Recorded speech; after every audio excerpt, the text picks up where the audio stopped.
South Gujarat textile processor association દ્વારા મહત્વપૂર્ણ બેઠકનું આયોજન કરાયું હતું, જેમાં સી રૂટથી આવતા કોલસાનો સ્ટોક ઓછો થઈ રહ્યો હોય જેને લઈ મહત્વના નિર્ણયો કરાયા હતા. સુરતમાં south Gujarat textile processor association દ્વારા મહત્વપૂર્ણ બેઠક યોજાઈ હતી. બેઠકમાં જીતુ વખારિયા સહિત ઉદ્યોગકારો હાજર રહ્યા હતા અને સી રૂટ મોટાભાગે બંધ હોવાથી કોલસાનો સ્ટોક ખૂબ જ ઓછો રહ્યો હોવા સહિતની ચર્ચા કરાઈ હતી. જીતુ વખારિયાના જણાવ્યા મુજબ હાલમાં પૂરતો કોલસો મળી રહ્યો નથી અને જે ઉપલબ્ધ છે તે પણ જલ્દી સમાપ્ત થવાની શક્યતા છે. આ કોલસો મુખ્યત્વે ઇન્ડોનેશિયામાંથી આયાત થતો હોવાથી સપ્લાય પર સીધી અસર પડી છે. મધ્ય પૂર્વમાં ચાલી રહેલા યુદ્ધ જેવી વૈશ્વિક પરિસ્થિતિઓના કારણે પણ સપ્લાય ચેઇન પર અસર પડી રહી હોવાનું સામે આવ્યું છે. સુરતમાં આશરે 400 જેટલી ટેક્સટાઇલ પ્રોસેસિંગ મિલો કાર્યરત હોવાથી આ પરિસ્થિતિનો વ્યાપક પ્રભાવ જોવા મળી શકે છે.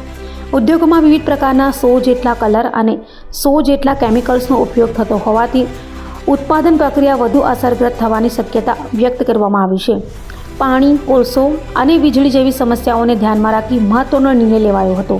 હવે ટેક્સટાઇલ પ્રોસેસિંગ યુનિટ્સ અઠવાડિયામાં 2 દિવસ બંધ રાખવામાં આવશે. એક સાથે તમામ મિલો બંધ નહીં રહે, પરંતુ અલગ અલગ દિવસે અલ્ટરનેટ રીતે 2 દિવસ સુધી યુનિટ્સ બંધ રાખવામાં આવશે.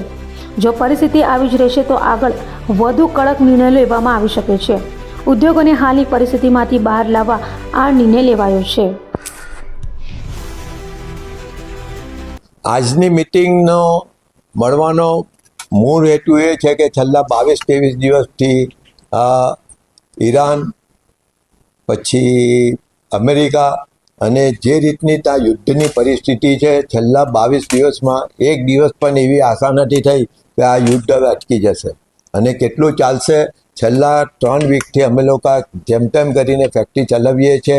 જે માલ મટીરિયલ છે તે ગમે તેમ કરીને અમારી ફેક્ટરીમાં લાવીએ છીએ. પણ જો આવીને આવી પરિસ્થિતિ રહેશે તો અમારી પાસે જે કંઈ કોલસાનો સ્ટોક છે કે ડાઇસ કેમિકલનો સ્ટોક છે એને રોજે રોજ વાપરીને જો ખોટી રીતે વાપરી નાખશું તો જ્યારે ખરેખર આજે અત્યારે જે મુશ્કેલી છે એનું કોઈ નિરાકરણ થાય તો તાત્કાલિક અમે એને વ્યવસ્થિત રીતે કરી શકીએ. એટલા માટે અમે લોકોએ અઠવાડિયામાં 2 દિવસ બંધ કરીને અમે લોકો જેમ સ્ટીમના કોલસો છે, કોલસો સી રૂટમાં તમને ખબર છે કે બધેથી અત્યારે અટકેલો છે. મુવમેન્ટ પાણીની અટકેલી છે, રસ્તાની પણ જે રીતની પરિસ્થિતિ છે.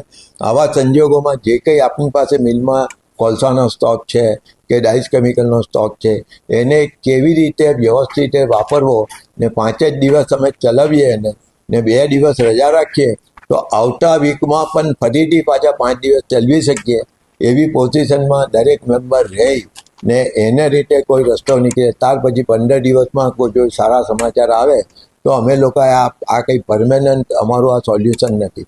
આ તો જે એક મુશ્કેલી છે કે વધારે મુશ્કેલી ઊભી નહીં થાય ને 1 મિલ કે 5 મિલ કે 10 મિલ બંધ થઈ જાય તો કેટલા કામદારો બેકાર થઈ જાય છે. આ બધી વસ્તુ જોવાની છે. એને લીધે કેટલા લોકો અમારી સાથે સંકળાયેલા હોય એ લોકોને કેટલું નુકસાન જાય. એટલે આવા સંજોગોમાં ટકી રહેવાની અમારા લોકોની અસ્તિત્વની અમારી આ લડાઈ છે ને તેમાં અમને બધાનો સાથ સહકાર છે. ખાસ કરીને અમારા વર્કરો વગર અમારી ફેક્ટરી ચાલવાની નથી. અમે વર્કરોને પહેલાં વિશ્વાસમાં લીધેલા છે. બીજી વસ્તુ કે કોલસો જે જોઈએ, અમે સ્ટીમ જોઈએ, એના વગર પણ ફેક્ટરી ચાલવાની નથી. તો અમારી પાસે જેટલા પ્રમાણમાં કોલસો છે તેનો પણ વ્યવસ્થિત ઉપયોગ કરશું. ને ત્રીજી વસ્તુ જે પાવર છે, અમુક વખતે જીઈબીમાં એ લોકો લાઇન મેન્ટેનન્સમાં લેવાના હોય તો એ વિસ્તારને છોડીને બાકીનાનું એ કરવું. એટલે અમે જે તે વિસ્તારમાં જે તે પ્રોબ્લેમ હશે એ રીતે અમે લોકોએ નક્કી કર્યું છે કે 2 દિવસ જે તે વિસ્તારના હશે તે લોકો નક્કી કરશે ને તે રીતે ઇન્ડિવિજ્યુઅલ યુનિટ 2 દિવસ બંધ રહી છે. કોઈ 3 દિવસની થઈ જાય, કોઈ 1ની, એ જોવાની જે તે વિસ્તારના જે આગેવાન છે એ લોકો જોશે.